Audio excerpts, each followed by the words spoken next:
Donc, bac mathématiques, non, plutôt physique, chimie, Amérique du Nord, 2025, jour 1, exercice 2, petit 1, question 2.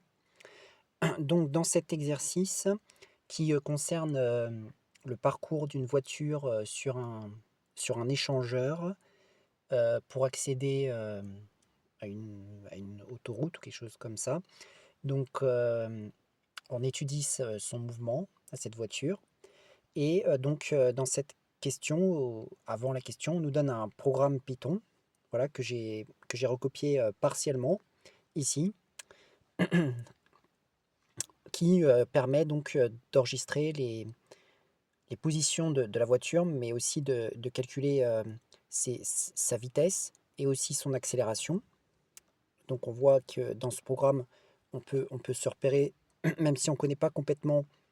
Même si on ne connaît pas la programmation et le langage Python, on peut quand même visualiser certaines choses qui rappellent les expressions de vitesse et les expressions d'accélération. Donc par exemple Vx, Vy ou Ax, Ay.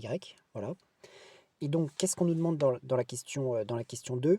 Ils disent sur la copie, écrire les lignes permettant de calculer les coordonnées Ax, Ay du vecteur accélération. Voilà. Donc en fait, c'est ce qui les lignes 18-19 là qui sont donc masquées en quelque sorte, enfin une partie qui est masquée. Et donc on nous demande de calculer cela. Voilà. D'exprimer cela, d'écrire cela. Donc c'est sûr que si on ne connaît pas le langage Python et si on a un peu des problèmes dans ce domaine, c'est sûr que ça peut paraître un petit peu difficile ici, ce genre de question. Elle peut paraître quand même assez difficile. Mais euh, si on est un petit peu débrouillard et si on observe un petit peu ce code et si on se pose calmement en observant les différentes choses, on peut un peu imiter ce qui a été fait dans les lignes précédentes. Parce que honnêtement, même moi, je veux dire, je ne connais pas spécialement le langage Python. Je connais la programmation, mais pas spécialement le langage Python. Et j'aurais pas réussi à inventer à partir de ce code les lignes 18 et 19 sans regarder les lignes qui sont précédentes. Là, ici, on voit que on a la ligne Vx, la ligne Vy, enfin 7, 8 là ici, où ils se décrivent que Vx et Vy, donc ils mettent des crochets. Donc ça, je sais que ça veut dire qu'on définit un tableau. C'est-à-dire que Vx va être un tableau et Vy va être un tableau, c'est-à-dire des plusieurs valeurs successives enregistrées dans cette variable. Et on voit que ensuite ils font une boucle pour dans laquelle ils écrivent Vx et ils mettent donc une append et entre parenthèses, on remarque qu'ici on a le calcul de la vitesse. On a le calcul de la vitesse qui est mise en évidence. Voilà.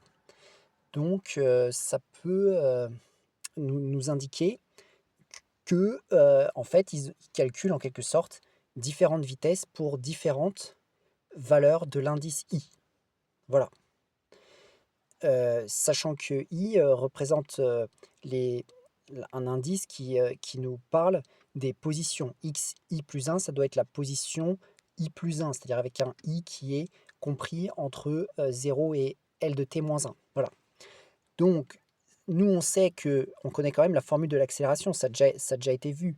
Pour calculer une accélération, enfin, une accélération moyenne, on fait la valeur d'avant moins la valeur d'après divisé par l'écart de temps qui sépare les deux, c'est-à-dire vitesse i plus 1 moins vitesse i divisé par le temps qui les sépare. Donc si on imite la même chose qui a été écrite ici, mais on remplace x par v, parce que bien sûr, accélération, comme j'ai dit, c'est la moyenne de la vitesse. Si on veut l'accélération, entre guillemets, instantanée à partir de valeurs mesurées sur une chronophotographie, on fait valeur d'après moins valeur d'avant divisé par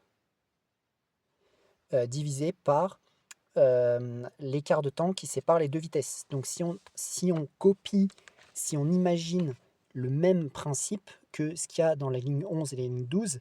Pour l'accélération, moi j'écrirais de manière logique que ça donnerait AX égale, donc pour avoir l'accélération, on va faire AX égale VX.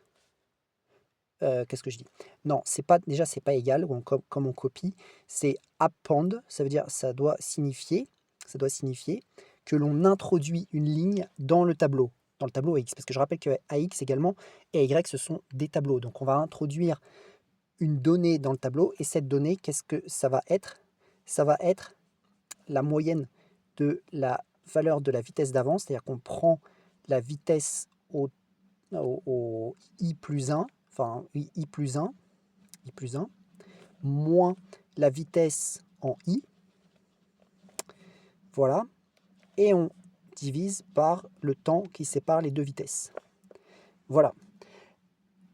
J'ai oublié de mettre que c'était la vitesse en x ici, puisqu'on fait l'accélération en x, et ici ce sera AY, AY point append, c'est-à-dire que dans AY, on rajoute une donnée, une ligne ou une colonne, ça dépend, et ça nous donnera VY i plus 1 moins VY i sur dt.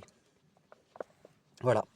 Donc ça, c'est les lignes 18 et 19 qui permettent donc de calculer dans un tableau les valeurs de l'accélération.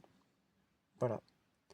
Donc dans ce programme, il fallait observer les lignes précédentes, bien sûr connaître un petit peu la programmation et un petit peu Python, mais on pouvait se débrouiller en observant ce qui avait été fait dans les lignes précédentes. C'était surtout ça dans cet exercice. Donc voilà pour l'exercice 2, petite question 2, bac physique chimique Amérique du Nord 2025 jour 1.